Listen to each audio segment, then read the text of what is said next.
Xin chào các bạn. Tập Vietnam Innovator ngày hôm nay sẽ có khách mời là anh Huy Nguyễn, đồng sáng lập của Cardia Chain, đồng thời là phó chủ tịch của Hiệp hội Blockchain Việt Nam. Xin chào anh Huy. Xin chào Miro, xin cảm ơn Vietcetera đã mời Huy đến với chương trình ngày hôm nay.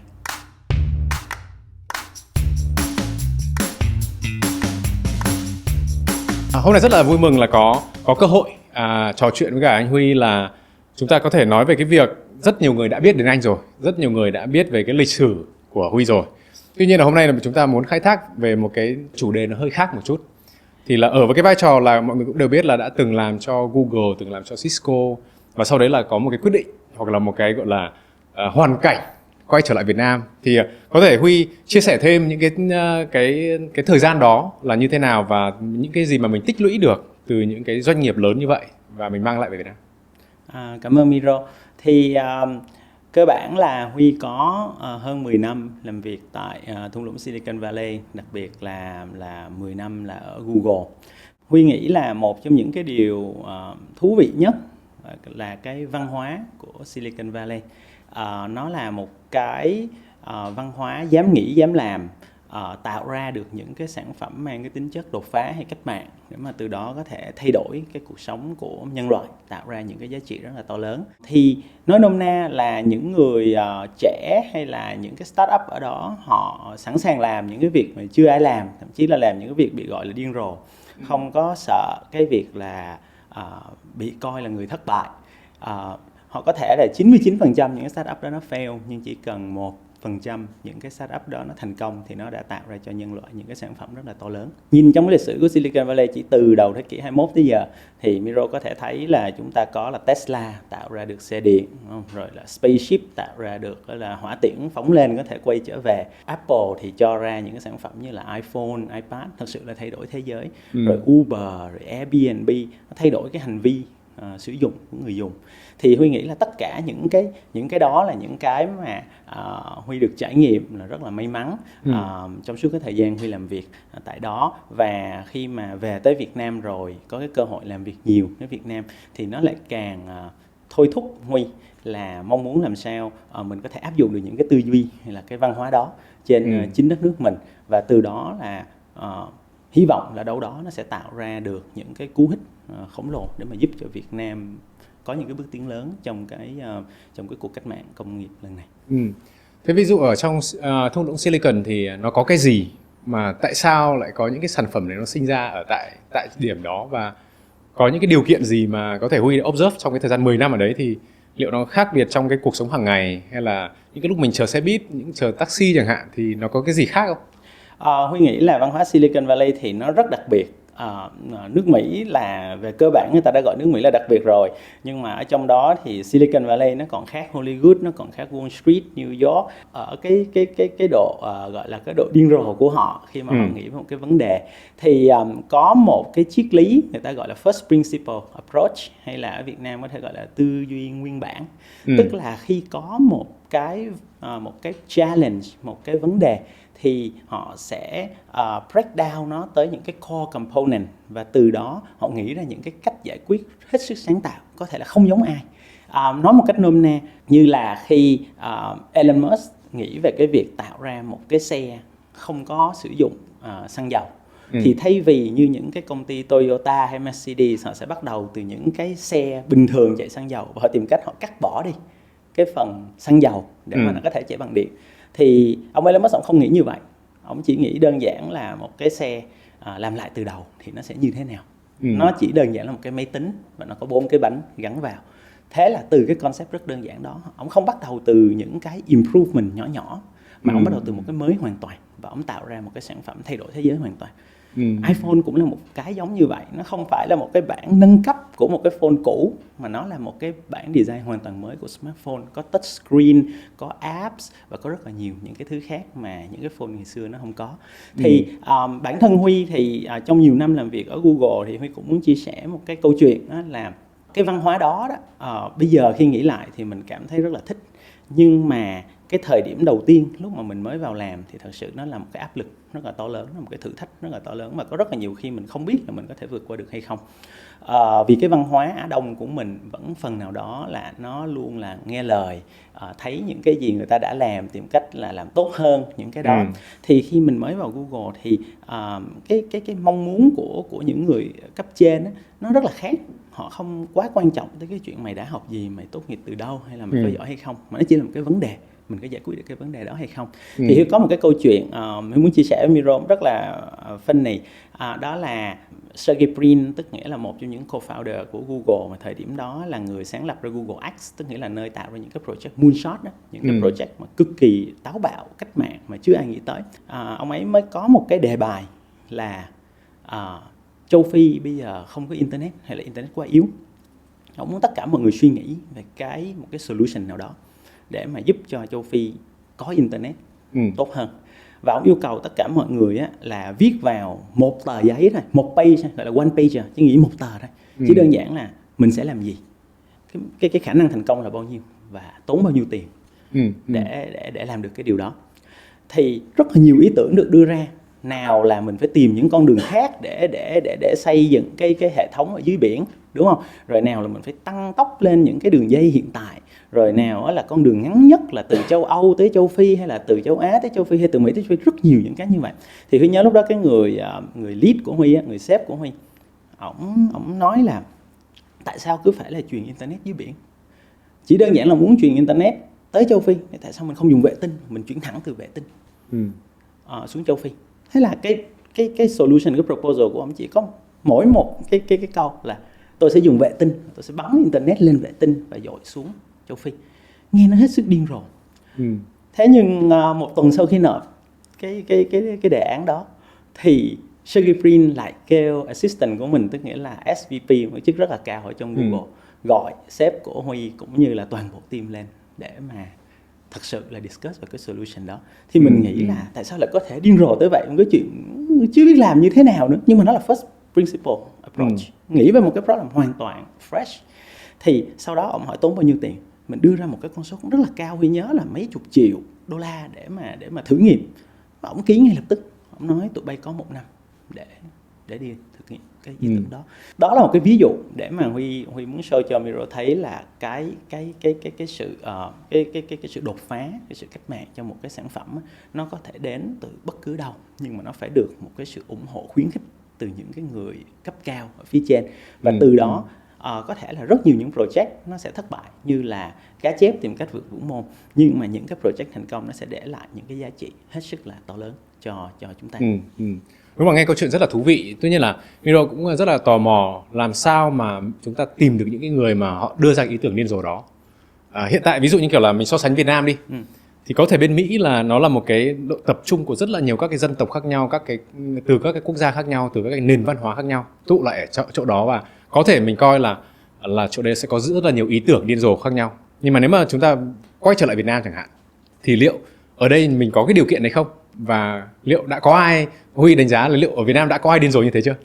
Huy nghĩ là nó chỉ là cái mình hay nghĩ là văn hóa của mình hay con người của mình chưa có ready cho cái chuyện đó. Huy nghĩ nó cần một số yếu tố. Thứ nhất á, là mình cần một cái môi trường mà mình khuyến khích những cái ý tưởng điên rồ họ dám nói ra và họ dám thực hiện. Việt Nam có chứ không phải không có, mình sẽ ví dụ, nhưng mà hiện tại có thể nó chưa có đủ lớn. Cái số người dám encourage những cái ý tưởng đó, cái số người dám nuôi dưỡng và hỗ trợ họ là chưa có nhiều những cái example thành công để mà người ta chứng minh được cái chuyện đó. Thì nhiều khi một cái người và cái ý tưởng đó nó có đến từ bất cứ ai, nó không nhất thiết phải tới từ Huy hay từ Miro, nó có thể tới từ bất cứ những bạn trẻ nào còn đang ngồi trên ghế đi học ở trên sinh viên trong nhà trường. Họ đều có những ý tưởng rất là điên rồ, nhưng mà họ chưa có sự support cần thiết. Mình phải tạo ra được một cái environment mà họ cảm thấy rất là thoải mái để họ có thể discuss về idea, và từ những cái idea đó họ solicit được, họ filter ra được những cái ý tưởng hay và có thể solicit được một cái team để mà làm những cái chuyện đó. Bản thân Huy thôi, ngày xưa Huy cũng luôn nghĩ mình là một người lý thuyết, học nhiều và nghe lời, có thể là làm những cái việc được giao rất tốt. Huy cũng không rất là tự tin về cái khả năng là mình có thể nghĩ ra một cái ý tưởng gì đó mà những người khác chưa nghĩ ra đâu. Nhưng mà rồi thì cái văn hóa làm việc ở trong Google một thời gian dài nó cho Huy thấy rằng những cái đó nó chỉ là cái chủ quan của mình thôi. Thật ra là con người mình luôn có ý tưởng. Con người mình luôn có thể làm những cái điều rất là đặc biệt, chỉ là mình được khuyến khích tới mức độ nào và mình được tạo cơ hội tới mức độ nào.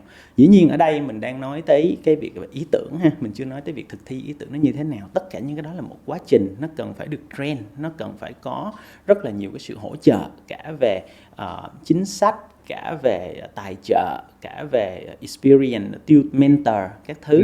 Nhưng mà nó phải bắt đầu somewhere, và Huy nghĩ là chúng ta cần phải bắt đầu đẩy mạnh cho cái hướng suy nghĩ đó. Trước đây thì Miro cũng tham gia vào một số các cái cuộc gặp gỡ những người lãnh đạo ở bên Mỹ thì hoặc là các cái nước khác ấy, thì Silicon Valley họ cho rằng là một cái nơi mà có rất là nhiều các ý tưởng khác nhau, và nếu mà đi tìm ý tưởng thì cứ sang Silicon Valley, ngồi quán cà phê, chờ xe buýt là sẽ có ý tưởng. Nhưng mà sau đấy là mình có thể mang về và mình thực hiện cái việc đó ở cái quốc gia nhà mình. Thế thì Việt Nam hoặc là theo Huy thì chúng ta cần phải làm gì để ít nhất là cái số 1 là mình sẽ có ý tưởng đã. Thì bây giờ mình đi thu thập lấy cái ý tưởng đó từ đâu? Và cái điều kiện sau đấy là để mình thực hiện thì mình sẽ cần phải làm gì? Huy nghĩ là như Huy nói hồi nãy thì Huy nghĩ là ý tưởng, là người Việt mình cũng có rất nhiều ý tưởng hàng ngày. Mình ra quán cà phê, mình đi làm, mình đi xe trên đường, mình cũng đã thấy đủ các cái loại bất công, đủ các cái chuyện illogic, hoàn toàn có thể sử dụng cái sản phẩm gì đó để mà làm better được rồi. Cái ý tưởng nó không thiếu, chỉ là nó chưa có được nung nấu đủ mạnh, nó chưa có được xúc tác đủ mạnh để nó trở thành những cái sản phẩm thay đổi. Tất nhiên những người có cái may mắn được đi nước ngoài, được quan sát, được thấy những cái sản phẩm ở nước ngoài, và cái thời đại này thì thế giới phẳng rồi, nó không còn là quá khó khăn như trước nữa. Mình có thể lên coi YouTube, mình có thể lên Google, bất cứ cái thứ gì. Thì tất cả những cái tài liệu, những cái nguồn thông tin đó là những cái thứ mọi người đều có access như nhau cả, và có thể sử dụng để mà mang về tạo ra những cái sản phẩm có giá trị. Ví dụ như khi ở Mỹ người ta có Uber, thì rất là nhanh sau đó là Đông Nam Á mình đã có Grab, một cái sản phẩm tương tự nhưng localize cho Đông Nam Á. Thì Indonesia đã có Gojek, đúng không? Và Việt Nam mình bây giờ thì có Bi. Đó, Bi là một cái sản phẩm mà Huy nghĩ là không nhất thiết là khi mình nói về văn hóa sản phẩm hay tạo ra những sản phẩm cách mạng, không phải là lúc nào cũng phải là đầu tiên mà chưa có ai có cả đâu. Nhiều khi nó chỉ là những cái ý tưởng người ta làm ở những chỗ khác nhưng chưa có quá thích hợp với cái môi trường của mình. Và bây giờ mình mang nó về, mình customize nó lại phù hợp hơn cho người Việt của mình sử dụng. Thì đó cũng đã là những cái mà Huy nghĩ là có thể tạo ra những cái bước đột phá lớn rồi. Thì phải từ những cái đốm nhỏ như vậy thì sẽ tới lúc Việt Nam chúng ta có những cái sản phẩm mà thật sự là groundbreaking đối với thế giới. Năm 2021 vừa rồi chúng ta chứng kiến một cái công ty Việt Nam là Skymavic làm ra cái game Axie Infinity. Chỉ trong vòng có vài tháng trời, khi mà cái game nó được đón nhận, có hàng chục triệu hay hàng trăm triệu người sử dụng, kiếm được hàng tỷ đô la, thì công ty ngay lập tức trở thành một kỳ lân. Đó là một cái ví dụ mà Huy nghĩ là người Việt hoàn toàn có khả năng làm ra những sản phẩm như vậy khi mà được bỏ vào đúng cái thời cơ. Skymavic và Axie Infinity tới bây giờ vẫn được coi là cái người đầu tiên set một cái trend về game NFT. Thì Miro sẽ thấy là một vài những cái example như vậy có thể là may mắn, có thể là nhiều lý do khác, nhưng nó cho thấy rằng chúng ta có cơ hội rất là để cạnh tranh rất là sòng phẳng nếu như chúng ta được tạo cái điều kiện đầy đủ. Lúc nãy thì anh em cũng có trao đổi về cái việc là cái kinh tế Việt Nam hoặc là những cái tập trung của Việt Nam đa số vẫn đang là tập trung vào cái mảng là dịch vụ, cung cấp dịch vụ. Thế thì là bây giờ đang nói về cái việc là những cái công ty thành công đang nói như kiểu là Grab, Gojek, Uber rồi Airbnb, thì đa số các cái công ty này là công ty sản phẩm. Thế bây giờ làm sao để chúng ta có thể thay đổi cái tư duy để từ cái dịch vụ hướng về gọi là service oriented mình chuyển sang là product oriented, thì những cái điều đó mình làm sao mà có thể thay đổi được? Cái nhận định của Miro là rất là đúng. Hầu như tất cả những cái công ty lớn của Việt Nam bây giờ là những công ty provide service, và nói chung là cái nền kinh tế của Việt Nam nó phụ thuộc rất nhiều vào service. Service từ chuyện outsourcing, Huy cũng nghĩ đó là một loại service, đúng không? Đúng rồi từ dịch vụ khách hàng, nhà hàng, khách sạn, tất cả những cái đó đều là những vụ service, và người Việt Nam làm service tương đối tốt. Không có cái gì sai với chuyện làm service cả. Chỉ là chúng ta phải cần có một cái độ dịch chuyển nhất định, một cái độ shift nhất định từ service thành sản phẩm. Có những người làm service rất tốt, họ nên stay để làm service, nhưng mà chúng ta chỉ là tạo nên một cái cơ hội cho những cái người muốn làm sản phẩm cũng có một cái đất diễn riêng của họ. Nhìn vào 5-10 cái nước mạnh nhất trên thế giới, từ Mỹ, Nhật, Trung Quốc, Đức, Anh, Pháp, Hàn Quốc, Ấn Độ, chúng ta đều thấy rằng họ là những nước công nghiệp phát triển và tạo ra sản phẩm, chứ không phải là những nước service, đúng không? Thì điều đó cho thấy rằng là để Việt Nam có thể phát triển mạnh mẽ được trong 10 năm tới, buộc rằng một phần lớn của chúng ta sẽ phải move sang làm về sản phẩm. Vậy thì cái bước làm về sản phẩm nó cần phải có một cái tư duy về sản phẩm, cần phải các bạn từ ở trong nhà trường phải được phần nào đó là được dạy về tư duy, tạo điều kiện để làm ra những cái sản phẩm đó, phải có những cái sản phẩm thành công đi trước và được tung hô để người ta thấy rằng làm sản phẩm cũng có thể thành công.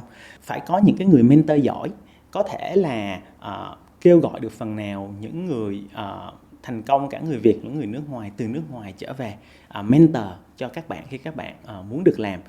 Cần có những cái chính sách, tạo ra những cái cuộc thi, tạo ra những cái quỹ để cho mọi người tập trung vào các cái sản phẩm, và cần nhiều hơn cái sự truyền thông hỗ trợ cho mọi người hiểu rằng đó cũng là một con đường, và con đường đó cũng có cái sự hỗ trợ rất là tốt từ những doanh nghiệp. Huy nghĩ đơn giản như Miro nhìn một vài công ty kỳ lân của Việt Nam hiện tại, ví dụ như Vinagame, ví dụ như Momo, ví dụ như VNPay, ví dụ như Tiki.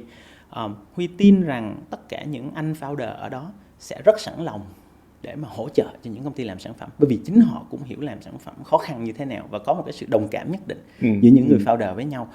Chúng ta chỉ chưa có một cái môi trường, một cái forum để đem tất cả những người đó đứng vào cùng nhau và tạo ra những cái sự thay đổi thôi. Nếu mà có một cái sự dịch chuyển đủ, Huy tin rằng chúng ta cũng sẽ có đủ cái nguồn nhân lực và tiếp tục đào tạo những cái nhân lực tiếp theo. Quan trọng là chúng ta bắt đầu, và khi có cái sự bắt đầu đó sẽ có rất là nhiều những cái thứ khác follow. Nếu mà vừa rồi Huy vừa nói là những cái nước tư bản, cứ gọi là nước tư bản hoặc nước phát triển, thì liệu có phải là nó liên quan đến cái nền kinh tế của cái nước đó không? Tại vì những cái nước đó là nước cũng là tương đối giàu, thu nhập có thể trên đầu người có thể là cao hơn Việt Nam, thì liệu Việt Nam vẫn cần cái thời gian đó không, hay là mình làm sao mà có leapfrog được? Việt Nam chắc chắn sẽ cần thời gian, chứ không thể một cái chuyện mà ngày 1, ngày 2 mà nó có thể thay đổi được. Nhưng nếu mà chúng ta nhìn một số những cái example như là Đức hay là Nhật, là những nước thua từ thời Thế chiến thứ hai, chỉ trong vòng khoảng 30 năm họ transform hoàn toàn cái nền công nghiệp của họ và trở thành những nước cực kỳ phát triển. Hàn Quốc cũng giống như vậy, họ chỉ mới là kết thúc chiến tranh đâu đó khoảng chừng là năm 50 mấy 60, nhưng họ cũng transform hoàn toàn cái nền kinh tế của họ để trở thành một trong những nước phát triển. Thật ra những nước đang phát triển mạnh nhất trong top 10 bây giờ, có rất là nhiều nước trước đây không hề nằm trong cái top đó, mà chỉ bởi vì cái sự chuyển biến về công nghiệp mà họ trở nên như vậy. Và có thể đó là cái định hướng đó. Đó chính là cái định hướng của họ, rằng tôi sẽ không là một nước service nữa, tôi sẽ không là một nước nông nghiệp nữa, mà tôi sẽ chuyển hướng sang công nghệ. Thì Việt Nam đâu đó chúng ta đã thấy điều đó. Chính phủ mình là liên tục đẩy cho cái cuộc cách mạng công nghiệp lần thứ tư, đúng không? Và đã đưa rất nhiều những cái ngành công nghệ như là blockchain, AI là những ngành công nghệ mũi nhọn. Huy nghĩ rằng chính sách là có, chính phủ hiểu được điều đó. Vậy thì nó là cái văn hóa, cái sự chuyển tiếp tiếp theo từ doanh nghiệp, từ giáo dục, đào tạo, từ những cái người business leader để mà cho những cái thế hệ sau bắt đầu dẫn đường cho họ đi theo cái đường đã được vạch ra. Một cái ví dụ rất là interesting mình có thể nói như là Indonesia, đúng không? Trong cái khu vực Đông Nam Á bây giờ thì chắc Indonesia là cái nước có cái số kỳ lân nhiều nhất, đúng rồi, hơn cả Singapore, hơn cả Malaysia hoặc là Philippines hoặc Thái Lan, là những cái nước mà trước đây mình nghĩ là giàu hơn Indonesia. Thì cái Huy nhớ là khoảng 10 mấy năm trước, lúc mà Huy còn đang đi học mới ra trường, thì những người bạn của Huy mà người Indonesia họ đều quay về nước hết, bởi vì lúc đấy chính phủ Indonesia có một cái cuộc cải cách về công nghiệp và mang những người học từ nước ngoài về để cùng xây dựng một cái văn hóa về công nghiệp, công nghệ, một cái chiến dịch gì đó của họ. Chúng ta cũng đã từng thấy China, Trung Quốc làm cái điều đó 20-30 năm trước, hoặc là Ấn Độ cũng đang làm cái điều đó hiện tại. Thì đó là cái sự chuyển dịch của chính sách dẫn tới cái việc là execution sẽ thay đổi, operation sẽ thay đổi. Mọi người bắt đầu từng bước một xây dựng cái nền văn hóa đó. Và chỉ trong vòng 10 năm đổ lại đây thì hàng loạt những cái công ty của Indonesia đã trở thành kỳ lân, như Traveloka, như là Gojek, và có những cái là nó đã đánh lên hết cả cái tầm khu vực Đông Nam Á luôn. Sau đó thậm chí là đồng sáng lập của Gojek là trở thành bộ trưởng bộ thanh niên hay bộ trưởng bộ khoa học gì đấy của Indonesia để tiếp tục cái nguồn lửa đó, tạo nên một cái thế hệ tiếp theo. Thì Huy nghĩ tại sao Việt Nam không thể làm như vậy? Việt Nam có đầy đủ những cái tố chất cần thiết và bây giờ cũng đã có cái định hướng rồi.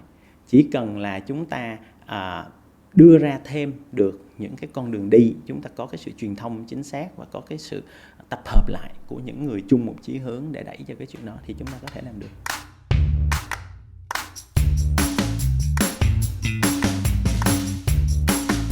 Thực ra là lúc mà ban đầu giới thiệu, Huy là người đã đồng sáng lập Kadachain, đồng thời cũng là phó chủ tịch của Hiệp hội Blockchain.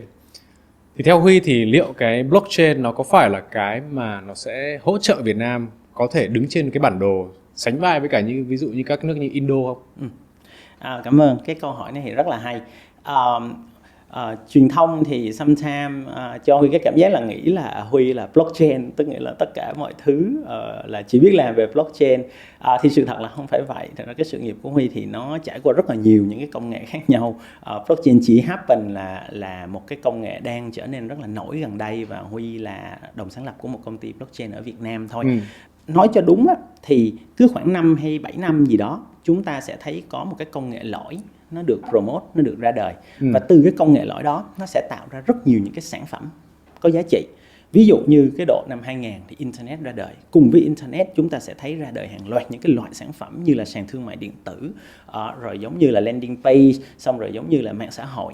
Xong rồi sau đó là tới mobile ra đời. Mobile ra đời thì sẽ bắt đầu có app, Android, iOS, game, mobile, các thứ. Rồi sau đó thì tới điện toán đám mây ra đời. Chúng ta sẽ lại có hàng loạt những cái service như vậy.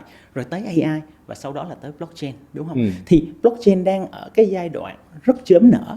Chúng ta cũng đã đâu đó thấy một số các cái loại sản phẩm ra đời rồi. Tiền điện tử là một cái ví dụ, Bitcoin là một ví dụ, rồi tài chính phi tập trung, rồi NFT, rồi GameFi. Chúng ta cũng thấy liên tục những cái sản phẩm nó liên tục ra đời. Nó là chứng minh là một cái công nghệ lõi đang được từng bước một dấn vào cuộc sống. Thì Huy happen là một trong những người gọi là tham gia vào cái công nghệ lõi blockchain tương đối sớm và cũng trải qua cái chu kỳ lên xuống của nó chung với lại nhiều các cái loại sản phẩm khác nhau.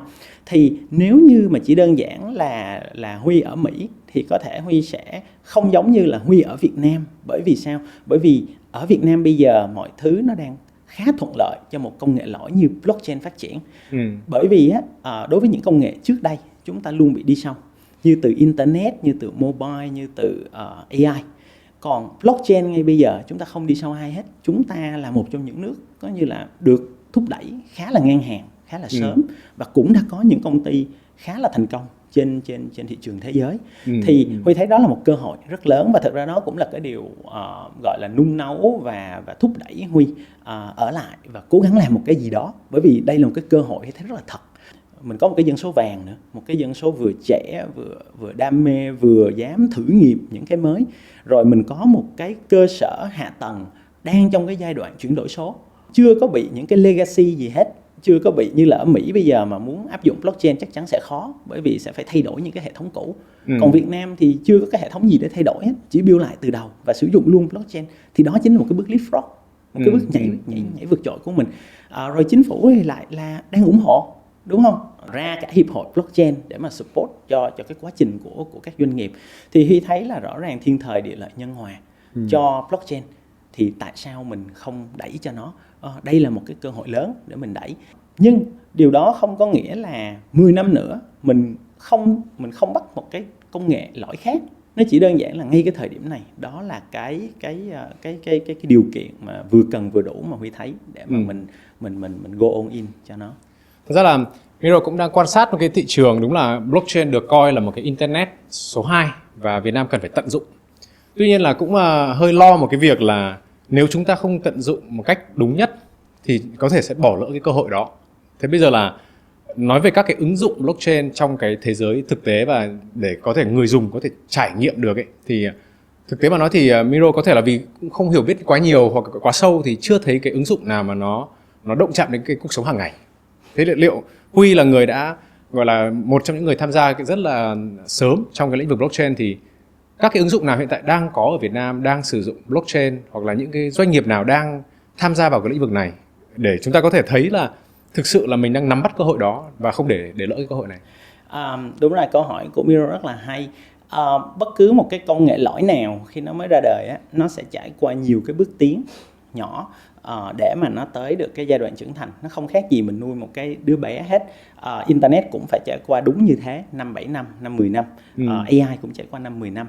Về phía của blockchain thì cái sản phẩm đầu tiên của nó lại là Bitcoin. Có nghĩa là một cái sản phẩm tiền điện tử, một cái sản phẩm dính tới tài chính và dính tới rất nhiều tiền. Thì từ đó nó làm cái việc là rất là nhiều người quan tâm, bởi vì nó dính tới tiền và họ muốn có nhiều tiền hơn. Nó dẫn tới những cái việc nó dễ bị đầu cơ hơn, nó dễ bị scam hơn, nó có nhiều cái lỗ hổng bị khai thác hơn. Từ đó vô hình chung nó tạo ra một cái tiếng xấu, tức nghĩa là cái độ lan tỏa của nó rộng hơn những công nghệ khác rất nhiều, nhưng mà đồng thời nó cũng mang một cái tiếng xấu nhất định là có thể bị scam, có thể bị mất tiền, tất cả mọi thứ giống như vậy. Thì chẳng khác gì cái chuyện ngày xưa khi mà người ta lên sàn thương mại điện tử, người ta mua đồ xong người ta bị bùm hàng thì người ta đổ thừa cho công nghệ internet. Cái đó nó không giống như vậy. Và bản thân Huy là một người hoạt động trong lĩnh vực blockchain rất rất sớm. Thì thật sự là Huy không biết rate mà gọi là tiền điện tử hay là Bitcoin hay Ether là những cái thứ mà đối với là Huy cũng không có quá rành về nó. Nhưng mà Huy tin rằng cái công nghệ nó phải go beyond cái vấn đề về tài chính. Vậy thì trong vòng khoảng chừng 4-5 năm vừa rồi, chúng ta thấy là blockchain được đề cập tới rất nhiều trong những cái việc về tài chính.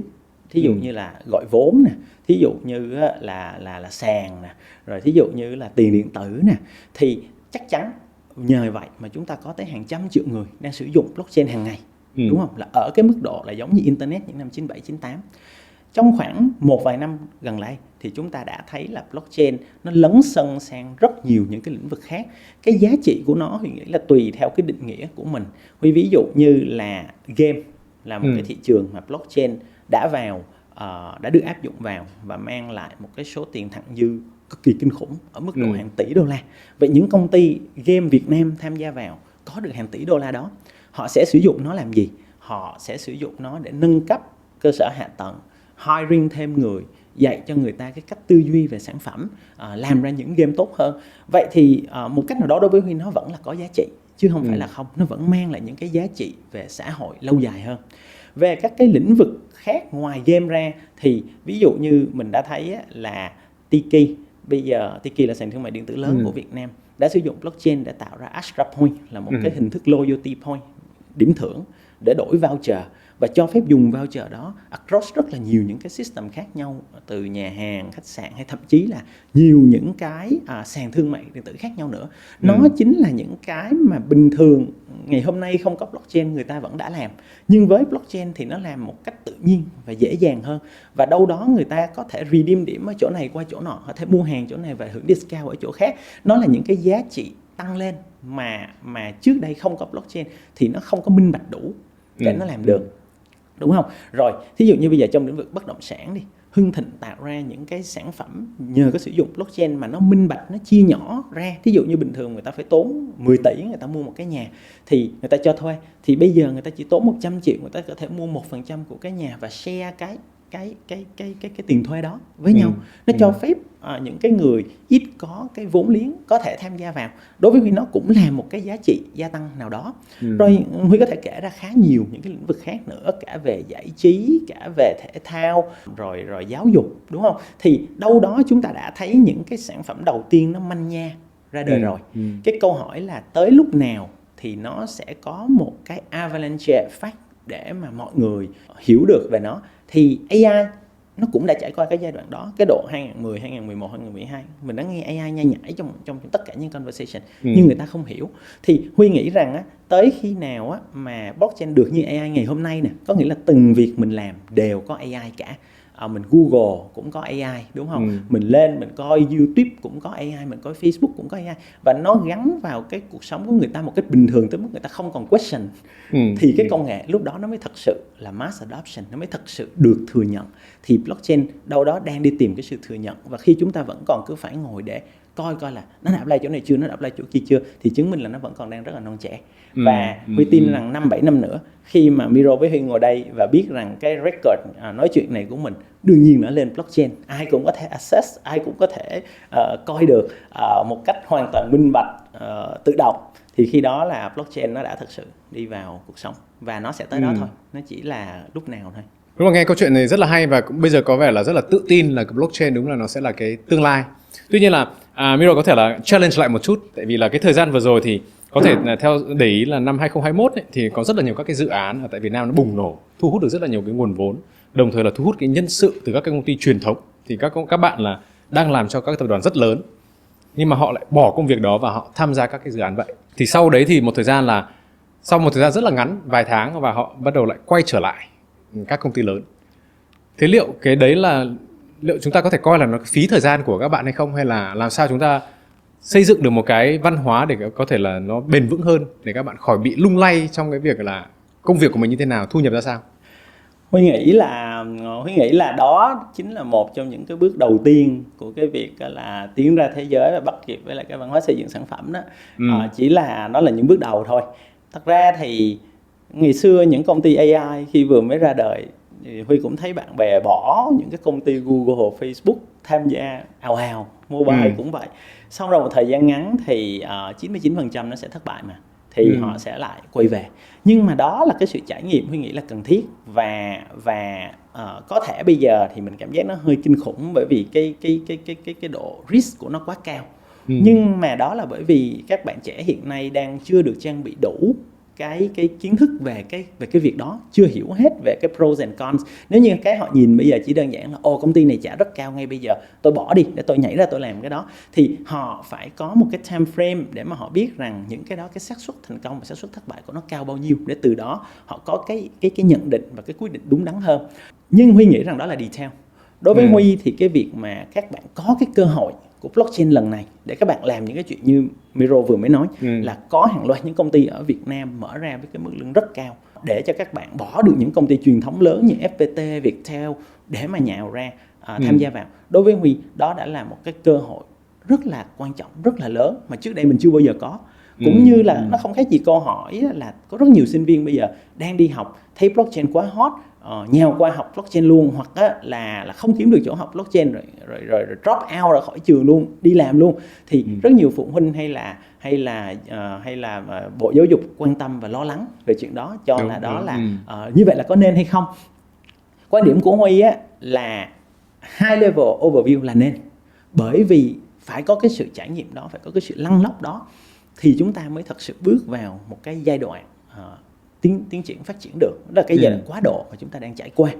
Đó là cần thiết, và chúng ta nên vui, nên tự hào vì chúng ta có cái cơ hội làm cái điều đó, thay vì là chúng ta cứ ngồi hết học nhà trường, học ra vẫn chưa biết là mình muốn làm gì, và cứ miss hết cái trend này tới cái trend khác, lỡ hết chuyến tàu này tới lỡ chuyến tàu khác. Thì bây giờ là có một bộ phận mọi người được quyền bắt cái chuyến trend ngang nhau.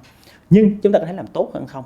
Chắc chắn là chúng ta có thể làm tốt hơn, bởi vì nếu như có những cái chuyên gia, có những cái người đi trước, có thể vào trường học, có thể vào những cái doanh nghiệp để giải thích cho các bạn hiểu rõ cái điều các bạn đang sắp sửa phải đối diện là gì, để các bạn có cái lựa chọn tốt hơn cho mình. Không phải ai cũng nên drop out nhào ra, và không phải ai cũng có một cái same set of value như nhau. Có những người họ thực sự vì họ tin tưởng công nghệ, những người họ thực sự tin tưởng vào kinh nghiệm, trải nghiệm, có những người họ chỉ cần tiền. Vậy thì làm sao để những cái set of value đó nó giống nhau và nó được maximize nhất? Thì Huy nghĩ cái đó là những cái mà Huy mong muốn là sẽ có thể giúp đỡ được, sẽ có thể là tạo nên được những cái môi trường để mà giúp các bạn có cái quyết định sáng suốt nhất.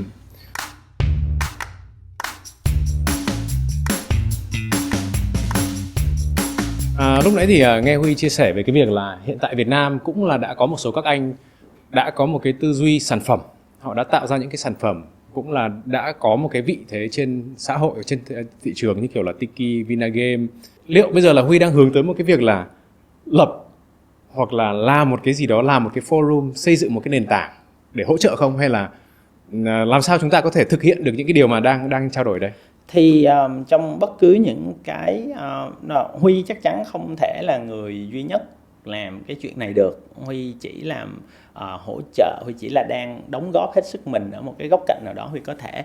Trong tất cả những cái buổi nói chuyện với lại những cái anh mà Huy có cái cơ hội gặp gỡ, thì đương nhiên là Huy luôn chia sẻ cái góc nhìn như là với Miro vậy. Và đâu đó thì mình nhận được cái sự đồng tình và ủng hộ của mọi người. Và đâu đó chính những cái unofficial, những cái side chat experience như vậy nó sẽ giúp mọi người gắn kết với nhau và hiểu rằng cái này là cái chúng ta phải làm together, chứ không phải là một người này hay một người nọ có thể làm được. Cả những cái vấn đề về truyền thông chẳng hạn, báo chí chẳng hạn, đó cũng là những cái chỗ chúng ta cần phải tackle để mà tạo ra một cái environment đủ lớn cho những người thật sự quan tâm. Họ cảm thấy là họ có một cái chỗ để mà người khác nghe họ và người khác ủng hộ và hỗ trợ cho họ. Chắc chắn rằng cái công việc làm về sản phẩm như thế này, làm về start up táo bạo cách mạng như thế này, nó không thích hợp với tất cả mọi người. Có thể nó chỉ thích hợp với một số bạn rất ít thôi, nhưng mà không sao cả. Chúng ta phải có những cái đốm lửa nhỏ thì chúng ta mới có thể tạo ra những cái đốm lửa lớn. Thì Huy nghĩ là mình tin vào cái điều đó, và đâu đó Huy thấy là cũng khá nhiều người tin giống mình chứ không phải không đâu. Chỉ là chưa có cái forum cho họ thôi. Thì đâu đó là những cái việc chúng ta đang làm là đang tạo ra cái forum đó. Thực ra là cũng là một câu hỏi là từ kinh nghiệm của Huy đã từng tham gia các cái tập đoàn corporate lớn và cũng đã hiểu biết về cái startup. Thì corporate lớn thì thường họ sẽ làm cái việc là công việc hàng ngày, có thể là nó là service, nó là một cái công việc lặp đi lặp lại. Nhưng mà cái startup thì tư duy nó rất là khác. Thế nếu mà Huy đưa ra 3 cái điểm khác biệt giữa cái người nhân viên và những người founder của startup thì nó sẽ phải khác ở chỗ nào? Huy nghĩ là bản thân Huy trải qua đúng cái câu chuyện đó, bởi vì Huy đang làm Google thì cũng là làm về management, cũng là làm về product owner. Nhưng mà khi mà về đây và rớt vào cái thế giới này thì Huy nghĩ là thế giới startup nó rất là khác với lại cái tư duy của một người coi như là manager ở trong những cái tập đoàn lớn. Cái mà Huy trải nghiệm lớn nhất là cái thứ nhất là khi ở Google thì mình chỉ tập trung vào cái sản phẩm của mình thôi. Những cái thứ khác là mình luôn assume là có người khác take care.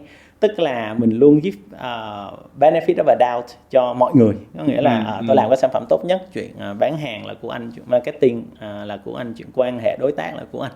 Thì startup nó không như vậy. Huy nghĩ cái đó là cái điểm khác biệt đầu tiên. Tức nghĩa là cái người startup founder phải balance được cái product với tất cả những cái thứ khác xung quanh, từ business, từ operations, từ marketing. Và thông thường một cái người startup mà kiểu mà tech founder như Huy thì luôn có cái tendency ban đầu là hơi ưu ái cho tech, hơi ưu ái cho product và nãy giờ như mình cũng nói văn hóa product thì product first, đúng không? Nhưng mà phải có cái balance cần thiết cho những cái thứ khác, và phải chấp nhận dấn thân vô cái chuyện đó. Cái thứ hai là Huy nghĩ văn hóa của product nó sẽ khác cái văn hóa của service ở cái chỗ như thế này. Khi mà mình làm cái văn hóa service của những corporation lớn thông thường cái câu hỏi sẽ là khách hàng tôi cần cái gì, có kiếm được tiền hay không, nếu có thì tôi sẽ làm cái sản phẩm đó, đúng rồi, chính xác. Hoặc là đơn giản nghĩ là cái thị phần này nó còn chỗ hay không, tôi sẽ chen ra, tôi mở một cái mảng khác để mà dấn vào đúng cái đoạn mà tôi thấy là nó còn thiếu. Về cơ bản nó là thấy cái need và tạo ra một cái sản phẩm có tiền, vậy thôi. Trong khi cái văn hóa về start up và làm những cái sản phẩm mới bắt kịp một cái công nghệ core như là những cái mà Huy đang làm gần đây thì nó lại là tư duy ngược lại. Tư duy thứ nhất đó là tôi có một cái ý tưởng để giải quyết một cái vấn đề. Ý tưởng trước, từ ý tưởng tôi ra một cái sản phẩm. Có cái sản phẩm đó rồi, tôi xem có ai xài hay không, là ideas, product, users. Và từ cái chuyện tôi có rất nhiều user, tôi sẽ kiếm tiền như thế nào với cái chuyện đó. Nếu mà Miro nghĩ là toàn bộ những cái công ty của Silicon Valley nó start như thế đó, Google ngày đầu tiên làm thấy là có một cái idea là cần phải có một cái chỗ để người ta search. Họ tạo ra cái Google Search. Xong họ thử coi có bao nhiêu người xài. Lúc đó Larry Page và Sergey Brin cũng chưa biết là kiếm tiền như thế nào. Tại vì đâu thể nào mà đi chẹt tiền của người search được. Nhưng cuối cùng thì nó lại bring tới cả một cái ads business gọi là huge, và nó gần như là cách mạng cả cái nền công nghiệp về online luôn, đúng không? Thì cái chuyện đó nó khi nó xảy ra nó hơi ngược với lại cái truyền thống, tức nghĩa là phải có tiền, xong rồi có user, có sản phẩm. Thì cái câu chuyện này đi một cái hướng ngược lại, thì nó sẽ có những cái skill set nhất định khác mà cái người startup founder phải chấp nhận được. phải thấy là nó sẽ không đều đặn cái nguồn tiền như là những cái business kia. Có những lúc có thể làm 9-10 cái chẳng có cái nào work hết, tới cái thứ 11 thì bung một phát có thể là kiếm đủ tiền để nuôi cho cả công ty hay là trở thành một cái kỳ lân. Thì đó là cái journey mà người ta trải qua, nó sẽ rất là khác nhau. Và cuối cùng thì Huy nghĩ là đối với bản thân Huy thì một cái điều mà Huy learn gọi là painful nhất từ khi làm startup, đó là phải handle những cái local cultures, hay là you mean là những cái võ Việt Nam á. Là khi mà võ Việt Nam trong doanh nghiệp đúng không? Võ Việt Nam trong doanh nghiệp á, tức là từ khi mình về thì có nhiều thứ mình cũng hơi naive, mình nghĩ là cái thế giới nó work như vậy, nhưng mà trong doanh nghiệp thì khi mà nó đã có cái sự sống còn cạnh tranh rồi, nó không phải chỉ là cái product tốt nhất, cái marketing hay là cái ý tưởng tốt nhất, hay là cái tâm trạng, tâm thái tốt nhất đâu, nó còn rất là nhiều những cái thứ behind the scene mà một cái người đi làm corporation có thể là không quá care, nhưng một người startup owner thì cái survival skill để cho cái startup cuối cùng nhất là cái startup nó có tồn tại được hay không qua thời gian, thì Huy nghĩ là những cái đó là những cái mà Huy sẽ thấy là cái difference nhiều nhất. Phải balance được giữa sản phẩm và business, phải hiểu được cái journey của một cái startup, và sau đó cuối cùng là phải fighting for survival. Đó là những cái thứ Huy nghĩ là khác. Đúng là rất là một cái góc độ nhìn rất là hay, và đặc biệt là cái tư duy của hai cái thế giới rất là khác nhau. Có thể là trước khi mà chúng ta kết thúc thì có những cái câu hỏi mà đang gây tranh cãi, là có rất là nhiều các cái quốc gia họ đang ủng hộ với cả thúc đẩy gọi là entrepreneurship, thì có nghĩa đồng nghĩa nó với là cái việc là các bạn đều đi ra ngoài và lập startup đi, khởi nghiệp đi. Nhưng mà có những bên là họ bảo là vẫn cần phải có những người nhân viên cho các công ty. Thì với cái thị trường Việt Nam chẳng hạn, với cái thị trường đang phát triển như vậy, thì cái balance như nào là balance tốt nhất để cho nó phát triển bền vững, và chúng ta cần phải làm gì để giữ cái balance cho nó healthy? Hiện giờ thì ở Việt Nam gần như là cái văn hóa về startup là so small, quá nhỏ đi, nên bất cứ cái sự tăng trưởng nào ở cái cộng đồng startup Huy nghĩ là đều tốt, bởi vì nó đang start từ zero, và nó cần phải có một cái shift nào đó tới let's say 10% của population để có thể làm startup được.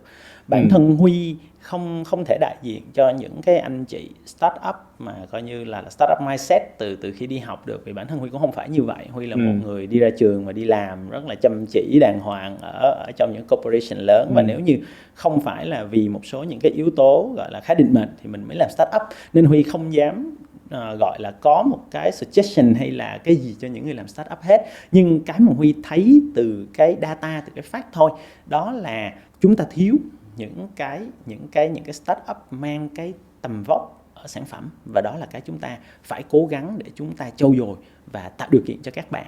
Các bạn từ trong nhà trường nghĩ rằng mình muốn làm startup là tốt, phải được ủng hộ. Tuy nhiên ngay cả 10 bạn muốn làm chưa chắc là cả 10 bạn đều nên làm, mà rất là nhiều cái startup các bạn ra làm cũng sẽ nhanh chóng fail và sẽ cứ repeat cái chuyện đó. Cái quan trọng là mình học được cái gì sau mỗi cái failure đó. Có khi quay về đi làm cho những cái doanh nghiệp lớn, học cái cách của họ scale ở cái mức độ lớn lại là thích hợp hơn. Bản thân cái mười mấy năm làm ở Silicon Valley của Huy nghĩ trang bị cho Huy rất là nhiều những cái trải nghiệm cần thiết để mà ngày hôm nay Huy có thể run cái startup của Huy được. Cái quan trọng là khi các bạn đã làm ở trong corporation và các bạn nghĩ rằng mình đã có đủ cái trang bị để mà mình thử nghiệm cái startup, thì các bạn nên được khuyến khích, nên được tạo điều kiện và có cái sự guidance cần thiết để maximize cái số đó. Huy không nghĩ là cái số bao nhiêu bạn phải ra startup versus là đi làm cho công ty là quan trọng nhất đâu, mà Huy nghĩ làm sao mình maximize được cái số bạn khi đi ra startup làm, hiểu rất rõ những cái challenge họ sẽ phải đối diện và họ cần làm cái gì để tăng cái xác suất thành công của họ. Thì khi đó 10% hay 20% không quá quan trọng, nhưng cái số successful cuối cùng là cái số metric chúng ta cần phải nhìn vào. Nói tóm lại là hiện tại chúng ta có quá ít những cái startup guidance hay là entrepreneurship guidance. Chúng ta chỉ đơn giản nghĩ là tôi có ý tưởng, tôi ra tôi làm startup. Đối với Huy chưa chắc cái đó là entrepreneurship. Nếu như họ không có hiểu rõ cái gì họ đang phải đối diện, trong khi có quá nhiều người đúng ra nên đi ra làm startup thì vẫn đang ngồi ở trong công ty và trải qua hàng ngày rất là đều đặn mà mình đang miss out trong những cái cơ hội đó. Thì chúng ta phải đẩy mạnh cái sự giải thích về entrepreneurship. Chúng ta phải cho mọi người hiểu là startup không màu hồng, startup thật ra là con đường vô cùng chông gai và khó khăn hơn rất nhiều so với lại cái lúc mà mình đi làm ở công ty truyền thống. Nhưng sẽ có những bạn có những tố chất rất đặc biệt và nên được khuyến khích để làm startup. Thì đó là những tố chất gì? Đó là những cái conversation, chúng ta discussion, debate mà chúng ta nên có nhiều hơn để ngồi xuống với nhau, và hy vọng là từ những cái thông tin đó, đâu đó chúng ta sẽ giúp cho cái startup success rate của chúng ta cao hơn. Nói về cái startup ấy, thì ở Việt Nam thì đôi khi nó bị hơi bị mislead một tí, là ví dụ có một nhiều bạn là đang làm việc xong rồi mở một quán bún chả thì gọi đó là startup, hoặc mở một quán cà phê nó cái topic nó theme nó hơi khác một tí, nó có lá dừa, nó ghế ngồi nó hơi khác thì cũng gọi là startup. Thì chúng ta nên định nghĩa cái startup nó là cái gì? Tùy mọi người, tức là cái startup có rất nhiều definition, nhưng mà cái definition mà nãy giờ startup mà Huy nói nãy giờ đó thì là Huy vẫn đang nghĩ tới cái hướng product như nãy giờ mình nói chuyện với nhau á, tức nghĩa là startup tạo ra giá trị từ sản phẩm. Không có nghĩa là Huy không coi trọng những cái bạn mở nhà hàng, khách sạn đâu, tức nghĩa đó vẫn là những cái startup khác về dịch vụ. Thì Huy nghĩ là về cái lĩnh vực startup dịch vụ thì các bạn cũng đã được trang bị khá tốt, bởi vì cơ bản là chúng ta làm khá nhiều cái chuyện đó rồi. Không có ở đâu mà có nhiều quán ăn rồi quán lề đường rồi trà sữa mọi thứ như Việt Nam đâu. Huy nghĩ là Việt Nam là còn thuộc lại là đi đầu về cái startup về dịch vụ rồi. Nhưng mà nãy giờ là mình đang nói là cái definition của mình là đang nói về startup tạo ra sản phẩm á, thì cái đó là cái mà Việt Nam đang thiếu. Câu chuyện hôm nay thì chúng ta trao đổi rất là nhiều thông tin, rất là nhiều các cái insight khác nhau. Nếu mà là có 3 cái key takeaway từ cái buổi hôm nay thì Huy sẽ lấy 3 key takeaway nào?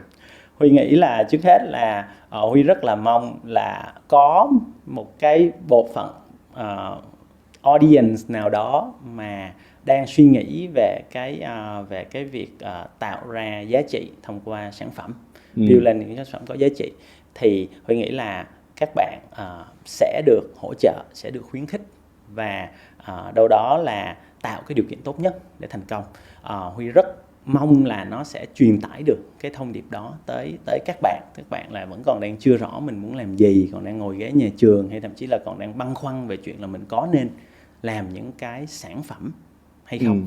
Thì các bạn sẽ được khuyến khích và các bạn nên làm cái chuyện đó. Cái thứ hai, Huy nghĩ blockchain chỉ là một công cụ trong đó thôi. Đó là một cái ví dụ về cái việc có rất nhiều sản phẩm có thể được tạo ra từ blockchain. Nhưng không có nghĩa là các bạn không thể làm AI, không có thể làm cloud, đúng không? Nhưng mà chỉ là blockchain thì giờ nó quá mới, và khi cái gì đó quá mới thì nó sẽ có nhiều cơ hội hơn để chúng ta làm. Và cái thứ ba là more or less là nghĩ rằng Việt Nam đang có một cái cơ hội rất lớn để bắt kịp với lại thế giới thông qua cái cuộc cách mạng về công nghệ lần này. Thì chúng ta không nên để lỡ cái cơ hội này, và thấy những cái điều mà nãy giờ Miro nói là lo lắng là các bạn nhảy ra nhảy vào rồi đang đi học, nghỉ học này kia, thì tôi nghĩ đó là một tín hiệu đáng mừng. Tôi nghĩ là chúng ta nên coi đó là một cái tín hiệu đáng mừng, bởi lần đầu tiên chúng ta đang xuất phát ngang hàng và có những cái challenge y như là những cái nước khác trên thế giới. Rất cảm ơn Huy đã dành thời gian đến đây chia sẻ, và rất là mong là Huy tiếp tục sẽ lan tỏa cái tinh thần và cái gọi là cái máu lửa để các bạn ngày càng có nhiều cái sản phẩm giá trị hơn. Cảm ơn Miro và cảm ơn Vietcetera rất nhiều. Cùng chặng đường 48 năm hình thành và phát triển, Tổng công ty Vietcetera, công ty cổ phần là nhà sản xuất vật liệu xây dựng và đầu tư kinh doanh bất động sản lớn nhất Việt Nam. Với hơn 40 đơn vị thành viên, chúng tôi tự hào là nhà cung cấp dịch vụ hàng đầu về vật liệu xây dựng, bền vững và chất lượng cao, đồng thời là nhà phát triển khu công nghiệp hàng đầu Việt Nam.